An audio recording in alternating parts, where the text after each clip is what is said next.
Hey guys, Shelby Kushma here, energy healer and coach. So today I'm going to be talking about a topic that's a little bit heavy. Social media, we like to stay happy and only focusing on kind of the light and fluffy things. But I really wanted to explain that I actually help people with really heavy issues. So today we're actually talking about healing from sexual abuse. I have a few clients that I'm working with right now that are healing from sexual trauma and sexual abuse. And I was recently down south and I ran into a woman who decided to share with me that her son, who is now in his 30s, had just revealed to her that he had been sexually abused when he was a child by a family member. So it was kind of coming up in my world a lot, and I thought, I probably, as much as I don't like to talk about this topic because it is, it's so heavy of a topic, it's nothing that anybody would ever wish on anyone, but I wanted to bring some clarity on a couple of things. One, how to go about healing it, the process to healing, and two, why these things happen. So number one, if you or someone you know has been sexually abused, is to acknowledge that it happened. So this woman that I met, when her son called her and shared this experience with her, she didn't deny it, she didn't discount it, even though she wasn't sure that it happened because she doesn't remember that person being around. She acknowledged, went over there, acknowledged that it happened, heard him out, really gave him a platform and a voice to share that. Because the number one thing that you don't want to do if someone's sharing an experience like that with you is to dismiss it, to act like maybe that it didn't happen. What someone needs when they're healing from sexual trauma is support, is acknowledgement, and to be heard, and to know that this experience actually happened to you, whether it was something energetic, whether it was something physical, whether it was just a feeling that was inappropriate, that it happened. So number one is acknowledge. Number two is allowing the person who was abused to process. And this looks like finding a trusted person to talk about it with. And when I say trusted person, you have to really be discerning on who that is for you. If you're watching this and you're the one that's been abused and you're like, well, I don't know, I can't really tell anybody about it, then please message me. I work with people who have these kinds of traumas all the time.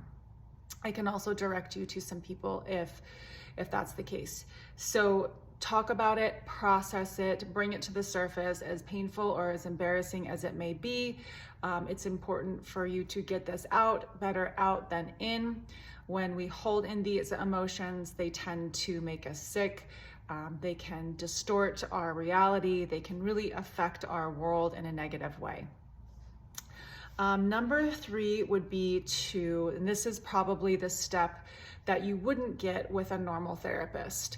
I do traditional therapy, but I also do energy healing. I also work with the biofield of the body. I work with the inner child. I work with energy. So this is a very important step that you may not get with a traditional therapist. And that is clearing the trauma, the energy of the trauma in the body. Okay, so sexual abuse, the first, second, third chakras in the body can hold the imprint and the trauma of the experience for your whole lifetime if it is not cleared. So the energy of guilt, shame, anger, self-hate, unworthiness, all of those have a frequency and they have an energetic imprint. And if that is not cleared from the cellular memory of your body, then those imprints can really create some dysfunction in your world. So through the process that I do, which is a body process of clearing those energies out, we go through and clear that. So number three would be clearing the energy of the trauma from the body. Number 4, again, this might not be something that you get with a traditional therapist, is to identify the belief that was created when the incident happened. So, if this was an early childhood memory, you might need to work with someone like me or a therapist to kind of bring this up.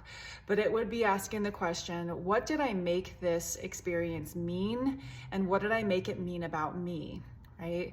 So if you were abused, you were the victim of abuse, you could make something like that mean, there must be something wrong with me, or I deserve this, or I'm not safe, right? Those belief systems will lodge in the subconscious mind and create your reality going forward. So it's really important to work with a therapist or someone like me who knows how to clear those belief systems from the subconscious mind and from the cellular memory of the body. Because when we pull those out, when we bring those to the surface, then the last step is to reprogram the subconscious mind with the belief that you would actually like to have, right? The story and the narrative that you would actually like to have going forward. This is very important to replace the old belief with the new belief, right? So once we go through that whole process, we end up in a place where, okay, this happened, I've processed it, I've acknowledged it, I know that I've been living my life in this place of not trusting, and my whole life I've not trusted. Now we can clear that and we can bring in the new belief, which is I trust life, which is I forgive myself, I forgive everybody involved, the slate is clean, and now I would like to create a new narrative going forward with how I would like to experience myself, my relationships, my life, and the world. So there we go. There's the 5-step process that I have. If you or anyone you know is suffering from some sort of abuse or sexual abuse, please reach out, give me a call, direct message me, and we can get you some healing right away.